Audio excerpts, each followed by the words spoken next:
Hello, everyone. In slightly unusual circumstances, watching this recording, we had planned to be meeting today in the margins of COP30 in Belem, but lots of you will know that a small fire closed part of the venue yesterday, and that part of the venue remains closed today.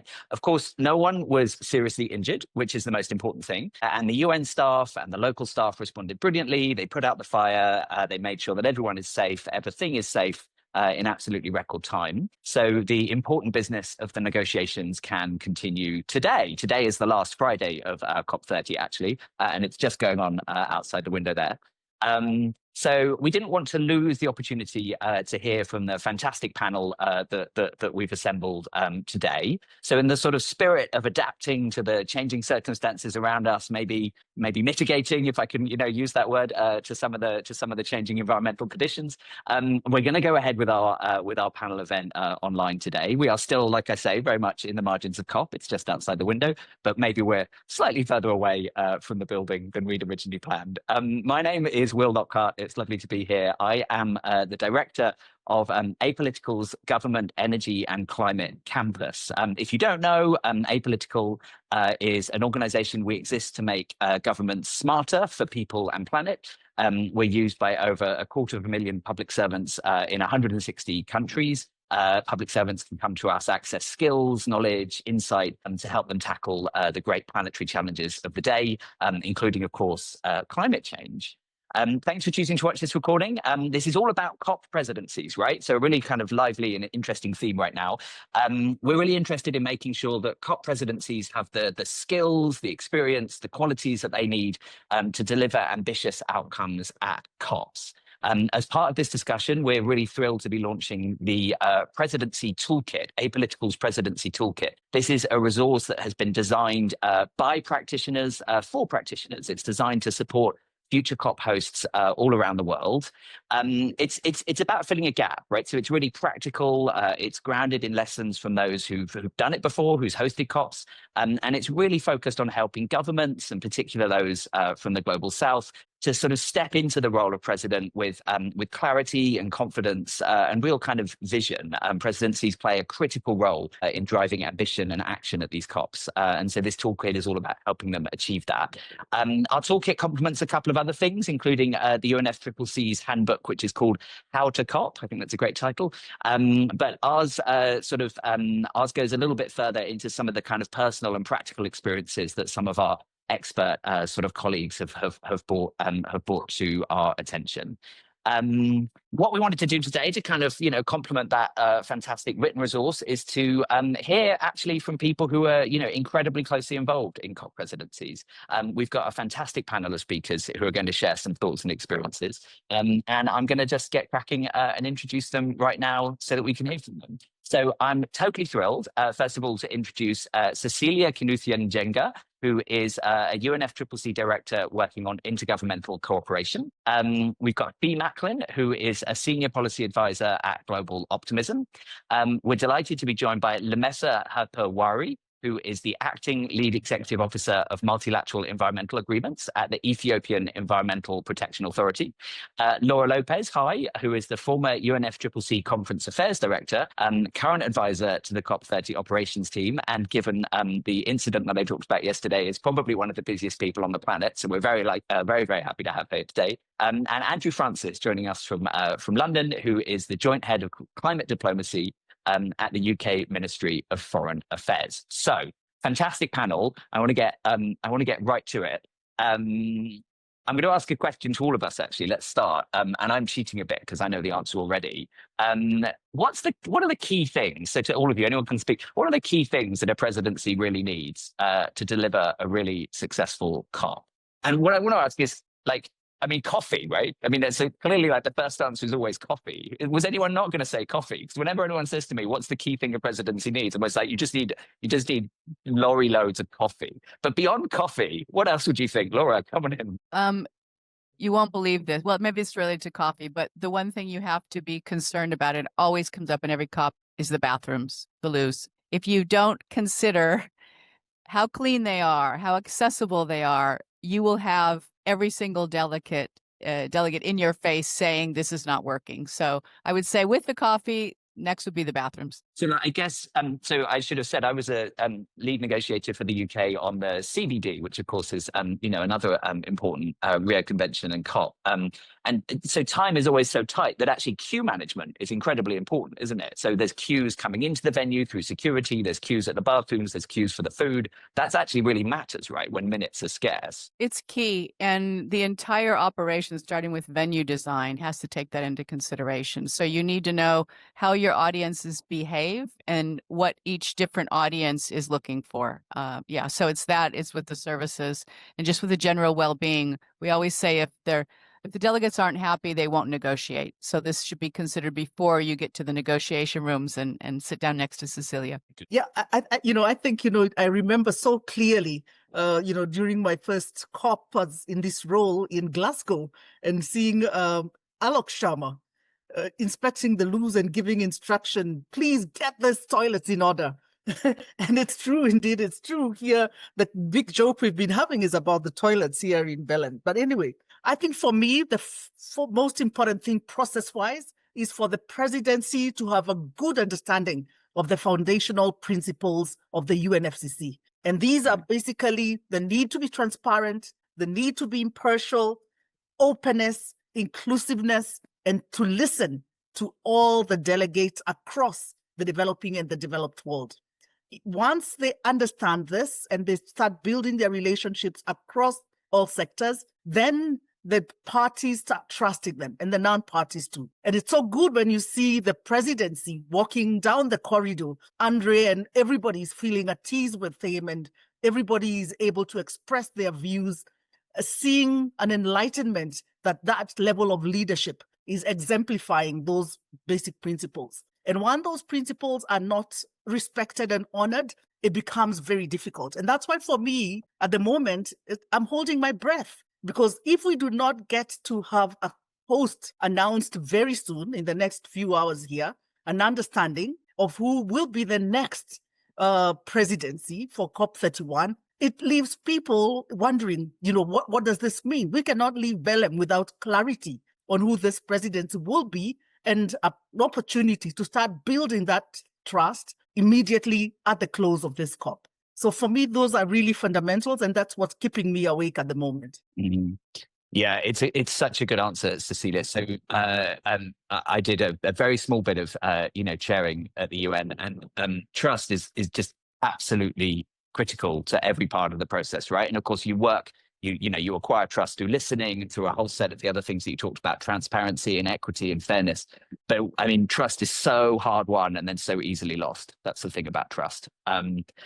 Good. So more chat about toilets than I expected, but that's fine. It's good to hear the reference to toilets in Glasgow because Andrew, let me turn to you. You were really closely involved in organising COP26 in Glasgow, so the UK COP in 2021. What were the sort of some of the biggest challenges for the UK in hosting that COP? What kind of learnings did you take from there, and what's the UK really keen to pass on to future presidencies? Sure. Thank you firstly, Will, for the opportunity here. I was just going to say, just on coffee, I mean, it is funny how it's become a bit of a competition actually at COP on who has the best coffee, and you do sort of seek it out when you're there across the pavilion. So in terms of, I'll start with challenges. I'll sort of maybe start with the three biggest ones. And I should also say every COP has its own challenges, right, in different forms. For us, COP26 was the largest COP up to that point, 38,000 participants in the blue zone. I think it was 13,000 people a day on average. So it was one of the largest hosting gatherings that the UK had ever had, but also during a time of a global pandemic. So just add that to the mix in terms of some of the challenges that we face in terms of complexity, in terms of cost. That did mean we had to get the logistics right. We were lucky in the sense that we had an existing conference venue, we had existing accommodation, we had great transport links in Glasgow, in Edinburgh. But it links to that point, which is when you are a presidency, you have to provide the platform to enable the negotiations.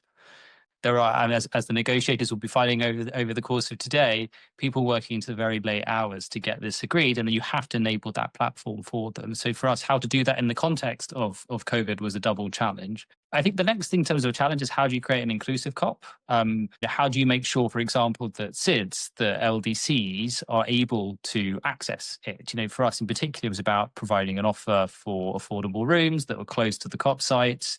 I know the UNFCCC also provides that offer as well, which is really, really fantastic, because at the end of the day, this is an all of society problem. It's also a global problem, and you need to be able to hear from those voices at the COP. Also, in terms of a hybrid COP, for us, I think I'm saying correct in saying that we created the first platform, so now enable participants to connect really directly with peers, have their voices heard. We could have some virtual events as well. I do remember one in particular that the Prime Minister of Samoa virtually chaired. So again, how can you enable that? In terms of some of the lessons that we would like to pass on, one is have really clear objectives. What do you want your COP to be known for?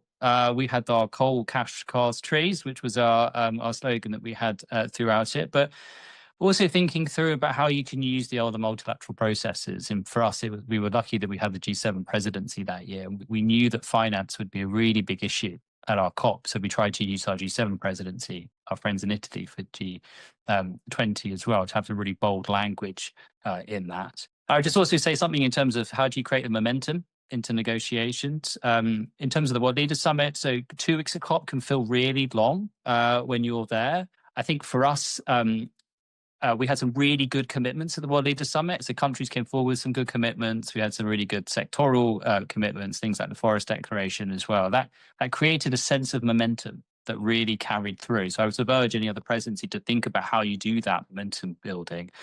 And maybe my final point on this is just being willing to challenge. If you're going to put text on the table that's ambitious across mitigation, adaptation, finance, etc., you have to be willing to challenge others. And sometimes that means challenging traditional allies that may want to go further than they ordinarily would.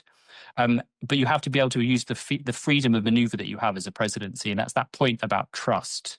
I think also linked to that was the idea of co-chairs, which I think have been really helpful in having ministerial co-chairs. And I know that we worked with a number of those in the months before, so they knew what they were doing by the time they arrived at COP. Yeah, that's a fantastic answer. So lots there about momentum. I think is really important. Inclusivity. Right, the pandemic. I mean, my goodness, of course, and the hybridity, here we are, right? We're able to sort of shift from, we were planned to be in that tent there, and now we're doing this online. And a few years ago, of course, this would have been a really unusual thing to do. And now it feels quite straightforward, actually. We just move straight in.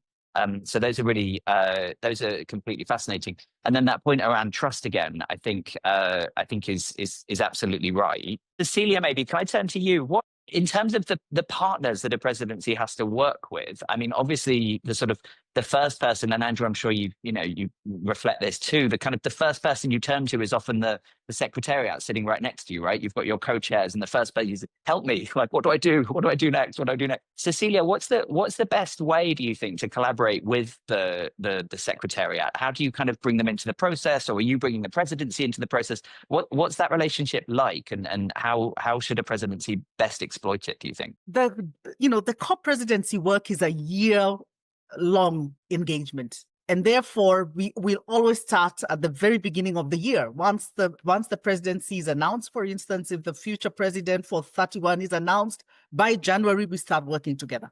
Because it's a year-long, and because you're working across different areas, you are working on the technical work, which is towards the subsidiary body preparations of the subsidiary body session that's upcoming. You're also looking at the program for the global climate action. You're looking at working with the champions once they've been announced. You're looking at issues related to coordination, and there are many key milestones along the way. We have the Copenhagen, we have a Japan-Brazil talks, we have the Petersburg dialogue, we have the pre-COP, and so there is no real dull moment actually throughout the year. And so that's one commitment that we have to start working on a strategy, timeline, and we start highlighting to the presidency where they need to get engaged. As Andrew has just mentioned, our process is very much linked to what happens in other spaces, like the G20, the sister Rio conventions, for instance. And that there is now increasingly a need for us to have more synergies and have the executive secretaries and the presidents of our 3 COPs in CBD, UNCCD, engaging and talking to each other and finding places for fusion and synergy. So that's really important. It is also important for the presidency to have clarity on what their vision will be. And therefore, we start having strategic planning sessions where the presidency starts articulating their vision and the secretariat works in articulating what the mandates for that year for the presidency is and where they should place emphasis, spaces where they must be or where they must be represented, and spaces where they must take leadership. And this, where presidencies collaborate and coordinate with us, we know it provides the process more legitimacy and things work better. And it's not all presidencies that have the same level of attitude in terms of working with the secretariat, but there are indeed many who realize the value of what the secretariat brings in. There's lots of pressure. There's lots of constraints. We have the responsibility of keeping the legitimacy of the process as the custodians of the Paris Agreement or the conventions.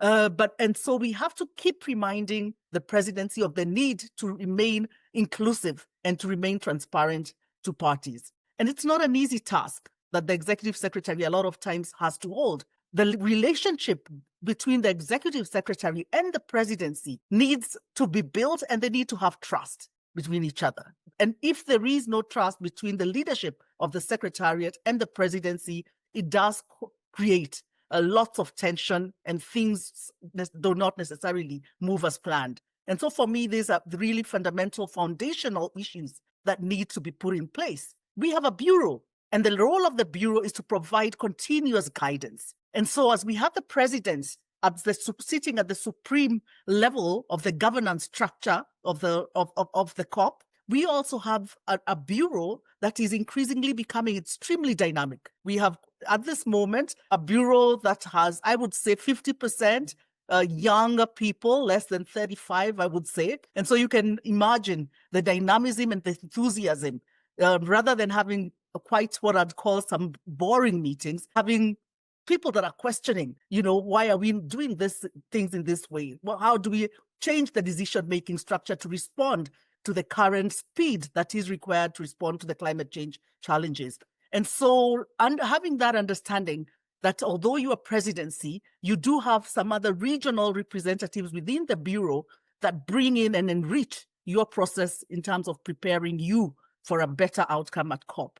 So these interlinkages are important for them to work with. So the presidency, the secretariat, and the bureau providing that level of leadership and being able to share the decision-making process throughout the year is critical. Thanks, Cecilia. That is absolutely fascinating. And it's really helpful because it reflects one of the things that I wanted to just ask Andrew to reflect on again, actually, which is this point around being clear about your ambition, right? So, coals and cars and cash and trees, all very good things.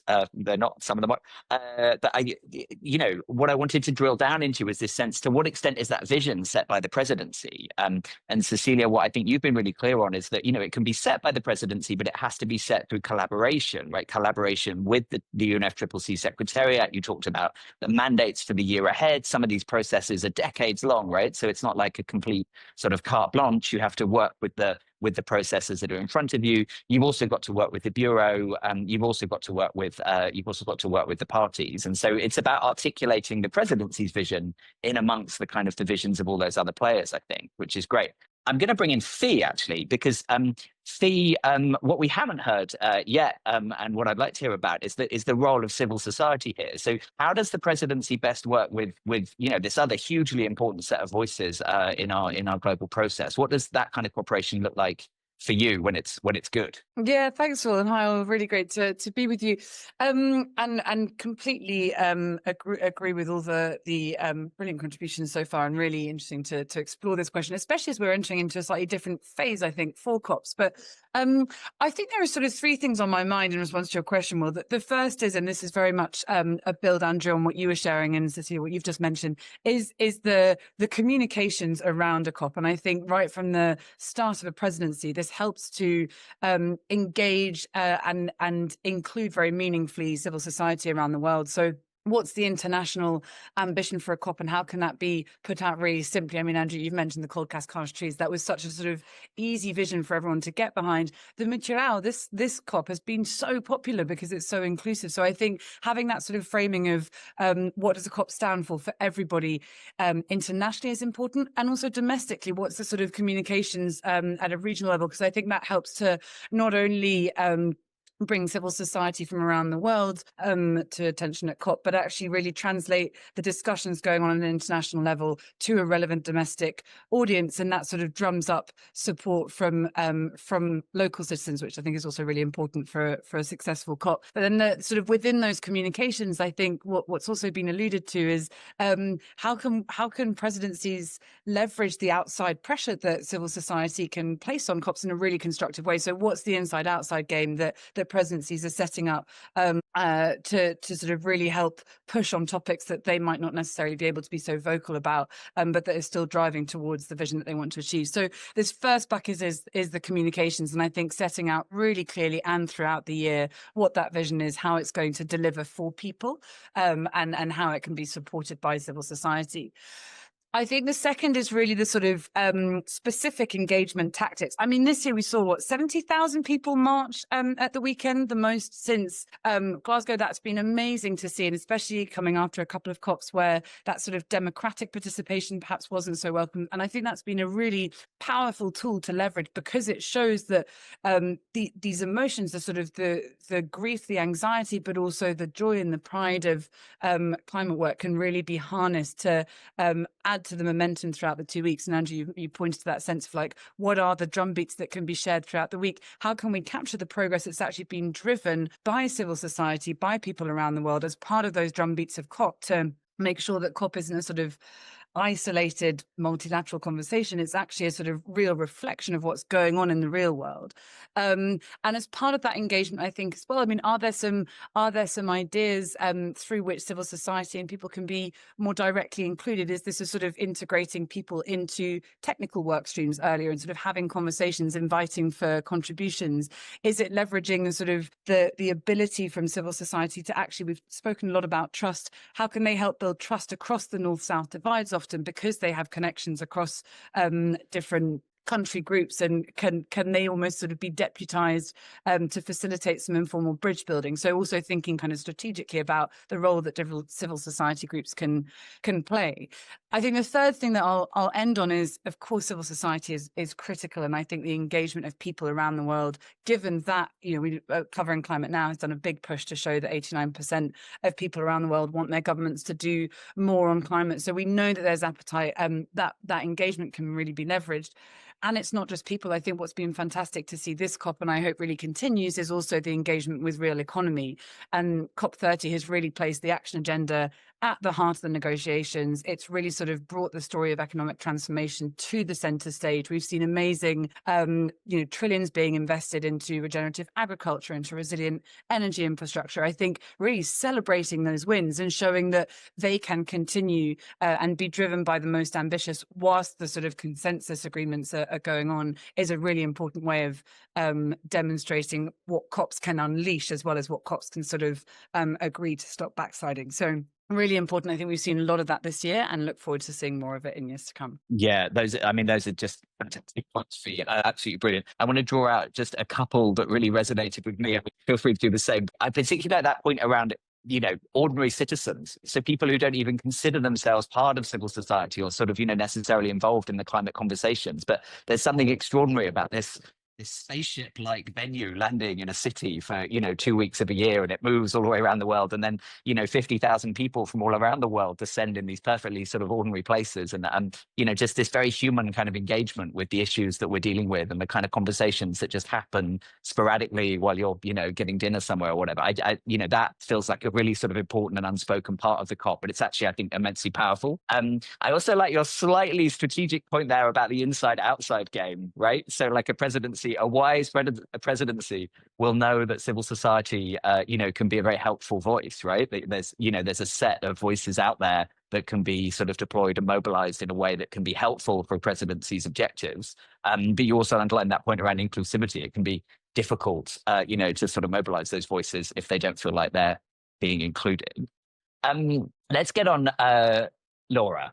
Come on. This is all very good. This is all policy and objectives and, sort of, highfalutin, strategy stuff. This is all very good. But seriously, how does this actually work? There's a tent I can see out this window that is like the biggest tent I've ever seen in my life. A part of it burned down yesterday. How does this work? How do you make this happen? Tell us about the logistics of running a COP, Laura. So I used to be a negotiator. I was 26 years in the UN, and when I would be sitting at the podiums, I would look out and see all these people putting the pieces together, and I thought, actually, that's what I'd rather be doing rather than sitting at.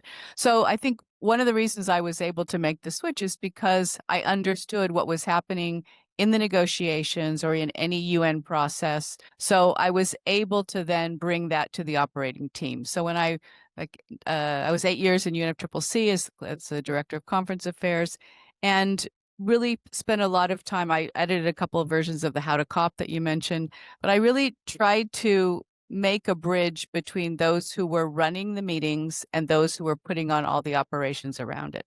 And I've always encouraged those who are, again, doing operations to understand what's happening in the meeting rooms. Because if you don't understand what is needed, you really, at the end of the day, you're just kind of, putting up the tent, booking the rooms, plugging in the computers, but you don't understand the needs. This particular process of all those in the UN is very unique. Every time we'd start with the host country, we'd have to explain, this is not a trade fair. This is not a normal UN negotiation, and this is not a sporting event. And I'll use the Brazilian example where they said, we worked 3 years ago in Sharm el-Sheikh, they got the bid for.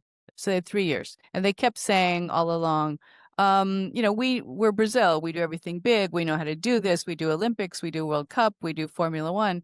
And I kept saying to them, great, that's a good start, but this is a very unique event. So one of the things that has developed over time, and one of the keys to this particular COP, is bringing together, like Cecilia mentioned, between building that trust between the secretariat and the host country. It's the same between the COP presidency and the operations people. In our case now, with Brazil, the operations team had all the money. We report straight to the president. So the presidency actually didn't have any funds. So we forced that relationship where they had to articulate what they needed, and then they had to really work with us to make sure they got it.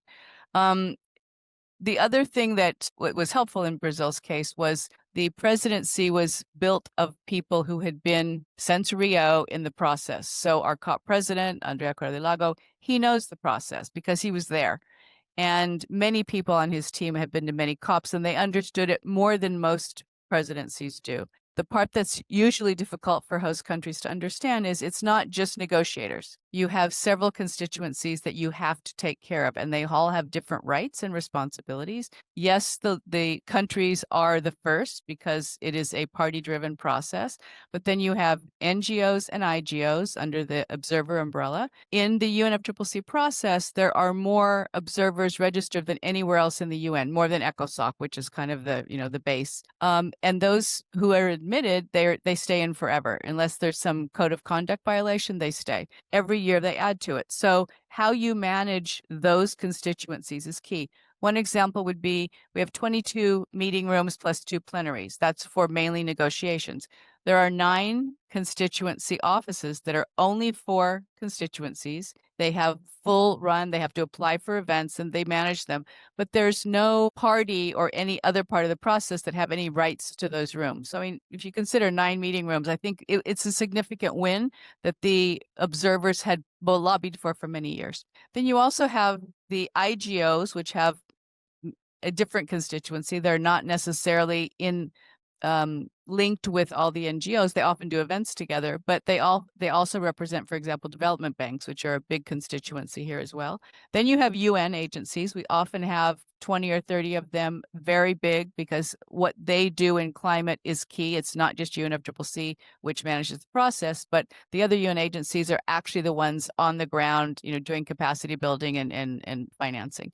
Then I would say the last big constituency is media. If you've been to a COP, you know that the media center is the biggest. It's bigger than in headquarters in New York. It is what really drives this. One of the reasons you have so much interest from civil society is because if they do events around the world, they will never have 4,000 to 5,000 global media there paying attention. So given all that, if a presidency understands all those dynamics, it usually can be very successful and actually piggyback on some of the initiatives already started and do well.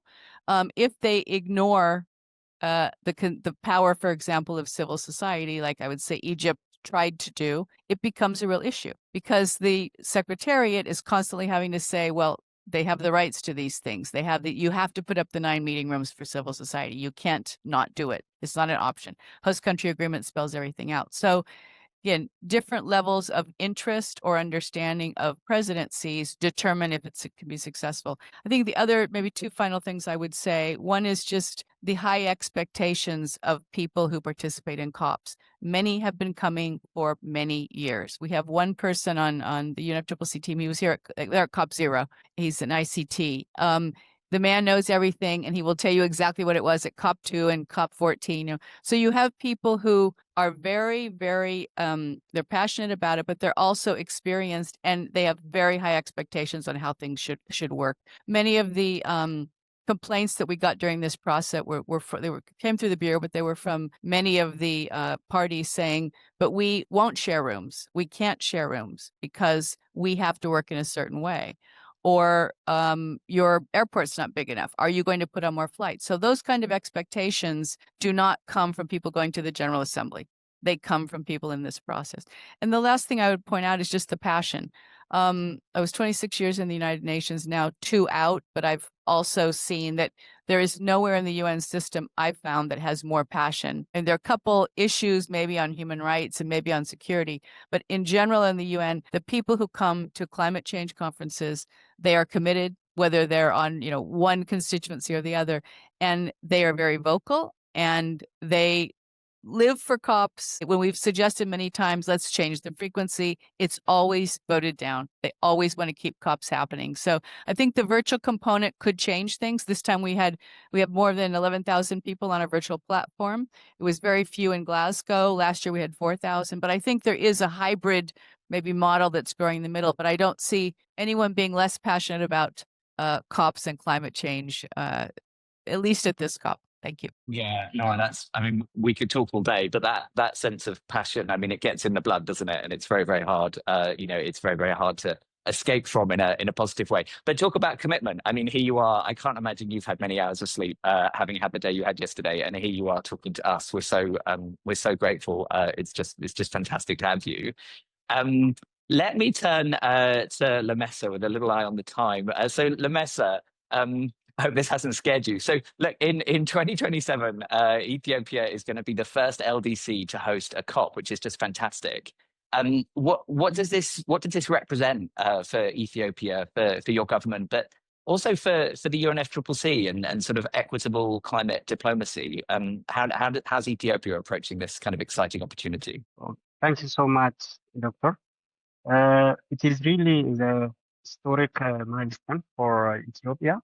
Ethiopia is going to host COP 32. This is a historical milestone for Ethiopia, for the COP process, and also the global climate leadership treaty as the stage for the new era for climate leadership. It's a historical milestone. Also the international relations, as Ethiopia as globally implementing various initiatives, nationally implementing various initiatives, also nationally, also as well as nationally low emission, as well as low emission, as well as this for also really globally.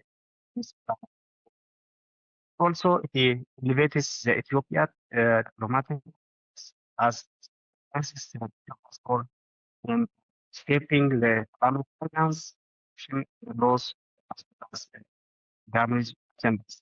So this also is a platform for the local climate vulnerabilities and solutions.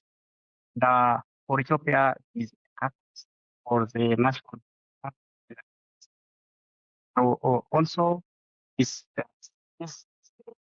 national leadership, which positions Ethiopia as a continental convener on climate actions. So it can transform the national moment for the national unity as it demonstrates the Ethiopian resilience, ambition, and the readiness to lead the climate diplomacy. So also the for the COP process, the first step is to post the COP separate COP, which shows the from the top part, the developing part, the climate readiness is more from part to the so different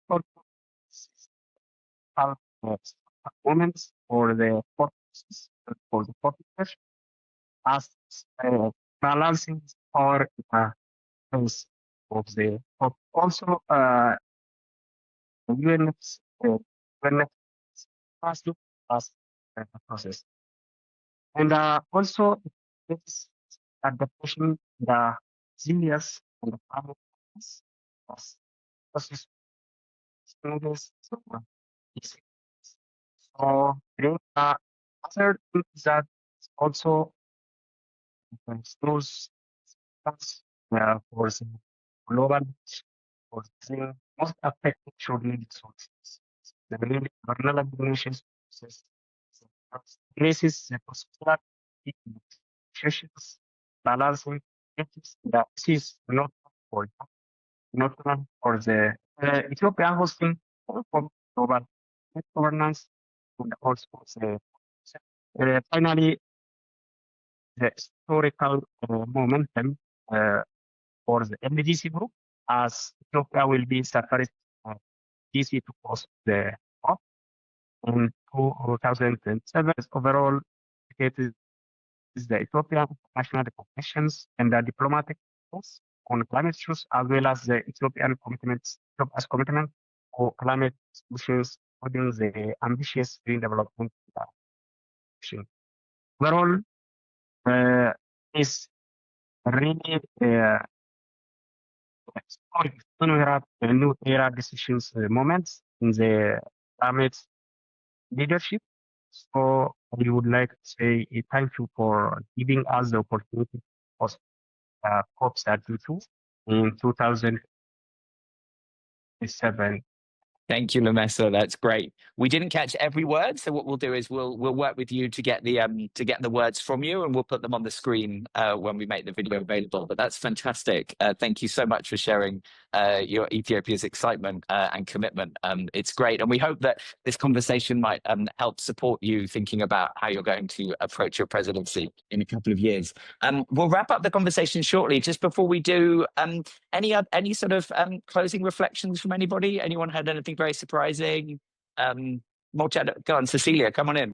Yeah, thanks. I mean, it's because I'm speaking also after Lamessa, and I just want to emphasize 2 or 3 points that will be critical, and Laura touched on this. Institutional readiness and how well the presidency team responsible for negotiations works with the presidency team responsible for operations.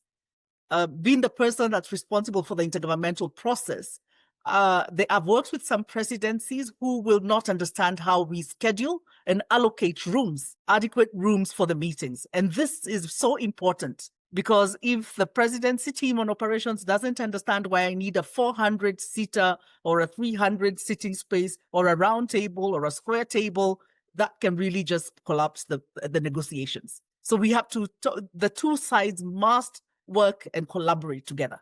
We are increasingly inviting the operations side to the bureau to provide updates and to understand. There is regular meetings between the ops and the presidency team responsible for negotiations, just to make sure these two sides are speaking to each other. The second one is in country, where the presidency has very clear interdepartmental coordination. Because in some presidency, we found that decision-making is made at the topmost level of government, that's the president or prime minister's office, and working with the presidency who at times is sitting at the Ministry of Environment or the Ministry of Foreign Affairs, etc., where there is clarity and no ambiguity in the decision-making process And this COP was a good example of where, the point of power and decision-making is at a very high level.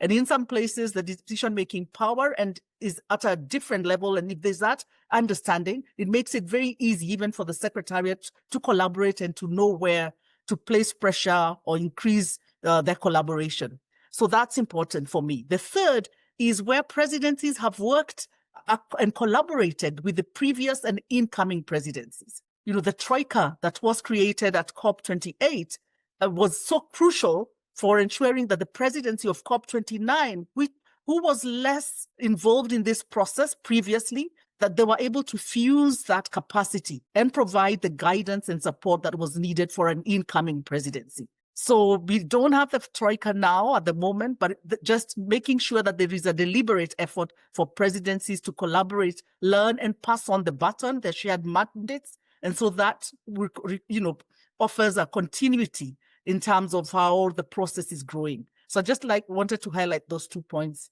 because I think they're critical for incoming presidencies. Thanks. Such critical points, Cecilia, and that point around the political sort of location of the president, I think, is a really, really important one too. Andrew, you were going to come in. Yeah, I was just going to make a point, which is people often ask, when does your presidency end? At what point should you see your presidency is ending? And we talked a bit about what you do in advance and what you do at the summit itself. And I suppose my message to anyone considering taking the presidency is that consider the summit itself to be the start of your presidency rather than being the end of it, as it were. After all, you retain the presidency for the next year, you chair the bureau, you oversee the work of the UNFCCC until you formally hand over, I suppose, at the next COP. And I know that, for example, with us, Egypt, of course, they wanted to shape their own negotiations agenda. But as the current presidency, we had the license and the expectation, I suppose, to support that work. And so we did work very closely with Egypt throughout our presidency year to coordinate priority initiatives. And really was about ensuring that pace and the ambition was maintained throughout the course of that year. And I suppose for us, that was really important. And we had to work really hard throughout 2022 because the sort of seeds that we had planted in Glasgow needed to bear full fruit, frankly. There was a lot of negotiation commitments that absolutely needed to be adhered to. And from our perspective, actually, the success of our presidency was only really able to be fully assessed after COP27. So I would say, do some heavy lifting over the course of that year. So in our case, we maintained our unit that we had in the Cabinet Office to actually drive that agenda forwards. So I think it's a tough one for some people to sort of consider whether or not it starts and begins then. But I would absolutely say sometimes you could almost see it as a full kind of 2-year cycle. Such a good point, Andrew. I really like that point around, allowing the seeds to fruit, and that might actually take a couple of COPs beyond you. That's such a good point. Fee, did I see you wanted to come in? Well, just again, building on the reflections that have been made, and I think really fascinating conversation. I think what a reflection that's I think given me real confidence is the sort of determination and defiance to keep this process going. And I know that there's been a lot of conversation over the course of, in particular, the last couple of years around, the validity of COPs, what they mean. And I think, obviously all of us on this Zoom, that so many of us in Belem and around the world really see the critical value of this process and its evolution, but in a way that will continue to strengthen it. And so I think having these discussions, having the sort of the support that's available and the backing for future presidencies is just really exciting to see. So just a reflection of how valuable this is. Thanks, Fee. That's really helpful and a great place to end. Look, the panel here, we've collected some of the world's busiest people, and I don't want to take up too much of their time, but I'm incredibly grateful to all of you for sharing your insights and your wisdom, for taking the time today of all days, the last formal last day of COP, isn't it, Laura? Let's see how true that is. But we're so very grateful that you're all here. We're so grateful that you're involved in the process, exactly as Fee was saying. Apoliticals, trying to sort of play our part too. So please, if you're watching this, take a look at the Presidency Toolkit. It brings together lots more insights, lots more discussion, lots more practical experience like this. I think other than that, it remains to me to say huge thanks to the panelists. Good luck to Lamesa. Lamesa, we're here for you. We're here for Ethiopia. I think we all would say that the UNFCCC is all about the power of community and collaboration. So please draw on that. And we're very much looking forward to seeing you all really very soon. Thanks, everyone.